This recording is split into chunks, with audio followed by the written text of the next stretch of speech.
In the Task 1 band descriptors, it says that you need a consistent and appropriate tone to score a band 7 or higher for task achievement. In this lesson, you will learn how to adapt the tone of your writing by using the appropriate cohesive devices, vocabulary, and grammar. My name is Lara Ryan. I've been an IELTS examiner and IELTS teacher at the British Council. I have well over a decade of experience with the IELTS test, and I am the founder of Complete Test Success. Before we get into this, make sure to like my page or subscribe to my channel. Now, tone is basically the way that we sound formal or informal in different situations. And the reason that we change the tone of our language is because it changes the way that people view us. If we want people to think that we are polite, intelligent, or reliable, we will use a formal tone. But if we want people to think that we're relaxed or fun or friendly, we use an informal tone. There is also such a thing as semi-formal, but for the purposes of the IELTS test, formal and informal is enough. So, in a Task 1 general training question, you are always asked to write a letter to someone. So in this question here, you've been asked to write a letter to a friend, so we would respond to that with an informal letter. However, if we were asked to write to anybody else, we would respond with a formal tone. For example, in this question, you're asked to write to a college administrator, so a formal tone is perfect for this response.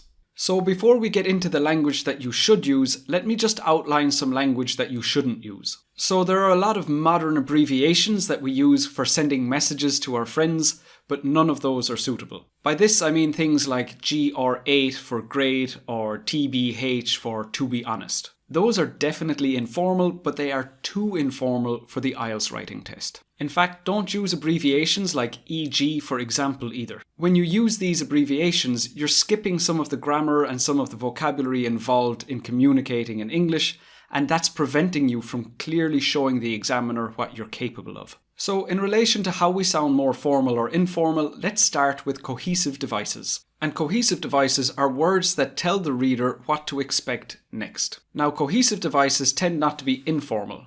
They're either formal or neutral, which is between the two. These neutral cohesive devices can be used for informal or formal, but the formal ones can obviously only be used for formal writing. I have a full list of formal and neutral cohesive devices for you here, and we will look at those next. Before we look at them though, I do want to explain how I want you to use this list. You should not use it to learn new cohesive devices. Even when two cohesive devices have the same purpose, the way that they're used in a sentence and the grammar associated with them will be different, and you're not going to learn that information from a list. So instead of looking for new cohesive devices that you can learn, you're going to use this list to look for cohesive devices that you already know. And when you see one, you will know if it is formal or neutral, and you can make a note of that so that you use it appropriately in your writing from now on. The first set here are for describing a similarity, and the ones on the left are formal and the ones on the right are neutral.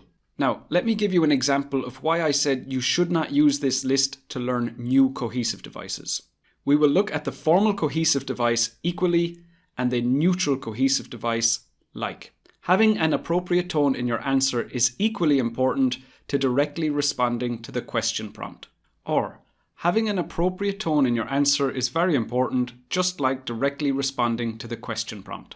So as you can see, even though both of these are used to describe a similarity, the grammar used around them and the way that they are placed in the sentence is quite different.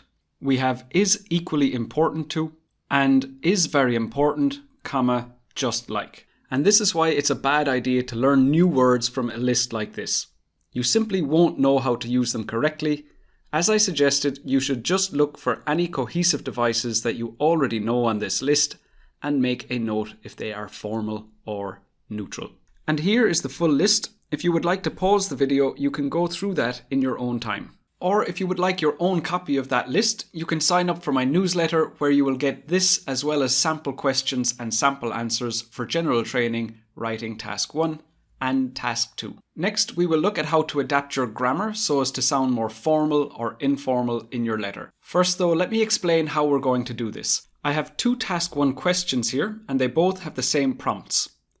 Explain why you can't go, apologize for the short notice, and suggest a new time to visit.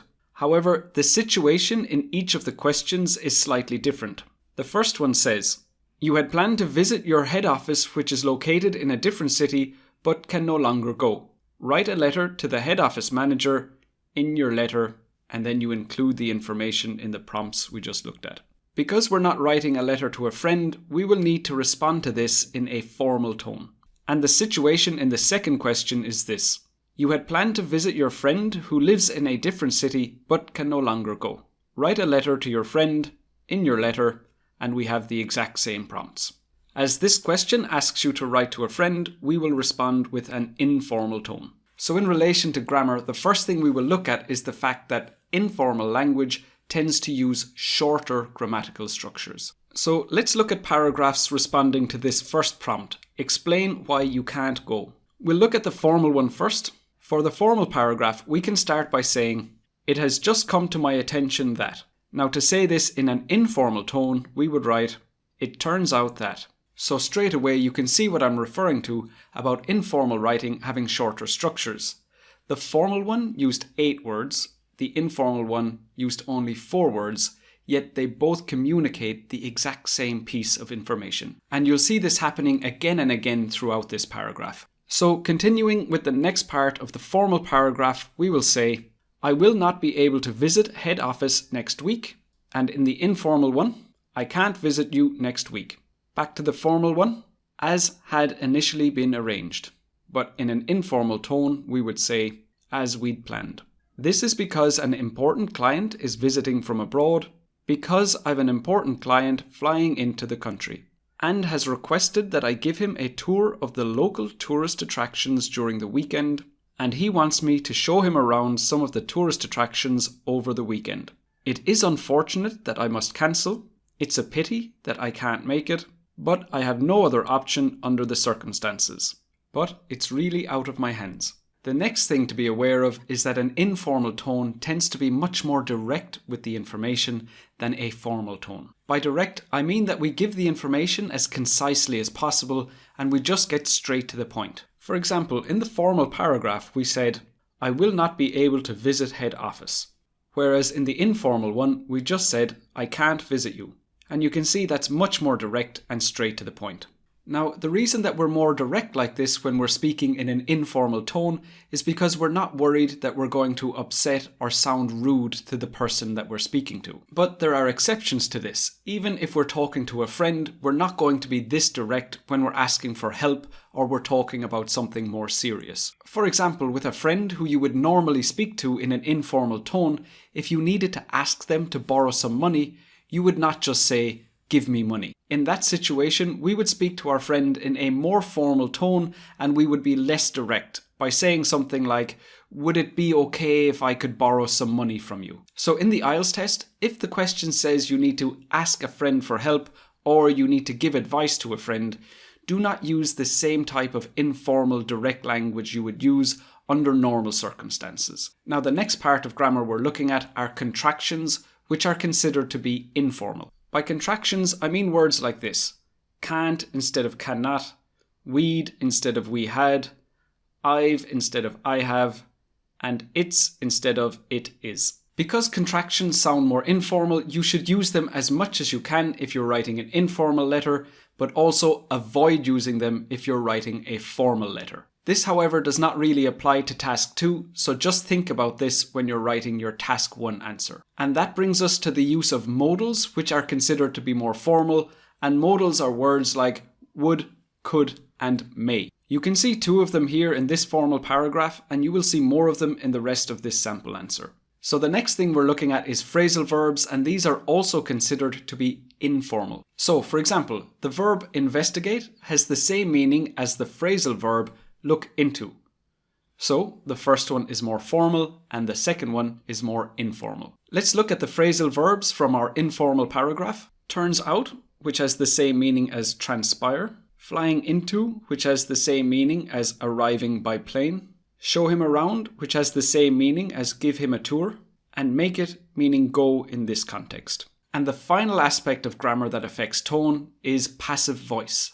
And this makes writing sound more formal. Now, passive voice isn't always formal. Sometimes we need to focus on the object of a sentence, and we will just use it for that purpose in formal and informal writing. However, when it's not completely necessary, it can be used to make a piece of writing sound more formal. For example, in the formal paragraph, this part here is passive voice, as had initially been arranged. We could have said, as we initially arranged, but this sounds more formal. Okay, so now you know the basic differences in grammar for formal and informal tone. And the next thing that you need to do is to look out for these things when you're reading and when you're listening to English. The more attention that you give to them, the more familiar you will become, and after that, you will be able to start using it in your own writing more accurately. So the first thing to decide is whether the language is formal or informal, and you can do that by reflecting on what you think the writer or speaker wants you to think of them. If they want you to think that they're smart or reliable or polite, you'll know that they are using a formal tone. If they want you to think that they're fun or friendly or entertaining, you'll know that the language is informal. Once you've decided on that, you can just look out for the various types of grammar that we have discussed in this lesson. Hopefully you've learned a lot already, and you can give me some positive feedback by clicking like on the video before we continue on to formal and informal vocabulary. So with vocabulary, some words are formal, some words are informal, but most words are actually neutral. And what that means is that they can be used in any situation. Let me show you an example. This time we'll look at the third prompt for this question. Suggest a new time to visit. So let's look at the first sentence of the formal paragraph. Once the client leaves, I will be available and therefore would like to reschedule my visit to head office for the weekend of the 16th if that is suitable for you. So here we have the formal words once, available and suitable. And you can see the corresponding informal versions of these: as soon as, free and okay. As soon as the client leaves, I'll be free again. So I thought I could visit you the weekend after this one if that's okay for you. And the next sentence: I'm eager to resume our plans as soon as possible, so I would like to avoid delaying them any further. And here the word eager is formal and the informal version is excited. I'm excited about seeing you, so don't want to put it off any longer than I have to. And then the final sentence: please inform me if this arrangement is acceptable for you, and I will contact the airline to inquire if it is still possible to delay my flight. And the informal version: just let me know if that's okay for you, and I'll call the airline to see if I can still delay my flight. So this time we had the word acceptable and okay being the formal and informal versions of each other. Contact and call, inquire and see, is still possible and can still. So if you're asking yourself how can you know if a word is formal or informal, the answer is that you need to check this information in a dictionary. But you're probably like most IELTS students, where you've been studying English vocabulary for years and years. You already know thousands and thousands of words, but you actually have no idea which ones are formal and which ones are informal. Now, obviously, checking thousands and thousands of words in a dictionary is not a realistic option, so I have some other suggestions for you. So one way you can do this is by checking word lists of formal and informal vocabulary. As I said earlier, these are not a good way to learn new vocabulary, but they are a quick way to learn if words you already know are formal or informal. I've already searched all the most popular online lists of formal and informal vocabulary, and I've included links to the most reliable ones in the video description. Another option is to ask an English-speaking friend. You can write a Task 1 answer and then ask them to check if you've used any vocabulary that's inappropriate for the tone of the letter. If you don't have any English-speaking friends, apps like Hi Native will allow you to ask people to check your writing for you. The problem here, though, is that you won't be 100% confident that the feedback is reliable. Another useful app is WordTune, but this one costs money for the feature that we are interested in. If you're willing to purchase the premium version, it gives you accurate recommendations on how to make your writing more formal or more informal. It doesn't specifically tell you which words are formal and which words are informal, but the suggestions are accurate and reliable, so it is a useful tool.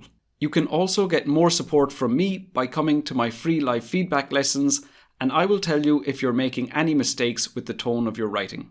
I've included links for all of these resources in the video description. So that's how to address the vocabulary you've already learned, but now let's talk about vocabulary that you learn from now on. If you're not already following my vocabulary improvement strategy, you'll find a link for that in the video description as well. One part of that strategy is to check a dictionary for the tone of any new words. However, dictionaries are not 100% reliable because they only include the tone when a word is very formal or very informal, and what's in between isn't really mentioned. And what that means is that you still need to consider whether the writer or the speaker wants you to think they're friendly or fun or smart or reliable, and take that into account when you're learning vocabulary. Now, the vocabulary improvement strategy I mentioned is focused on task 2, which is why all the resources that I've provided you with there are aimed at academic language. But for task 1, you really need to have formal and informal vocabulary, so I've included some extra reading resources for you to use in the video description. Now, one thing I want to mention is that classical literature is not suitable for improving your vocabulary. These are books that were written a long time ago, and because of that, they tend to be available for free online,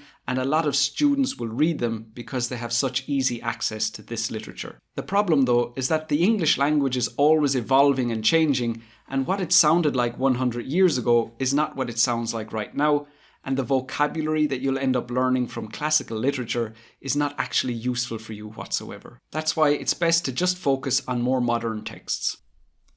So in the lesson, we've looked at paragraphs 1 and 3 of 2 sample answers, and here are the full answers in case you want to see them. And finally, I want to let you know that my next lesson is going to show you exactly how to answer a task 1 question from start to finish, and let me know in the comments if you intend completing that lesson as well.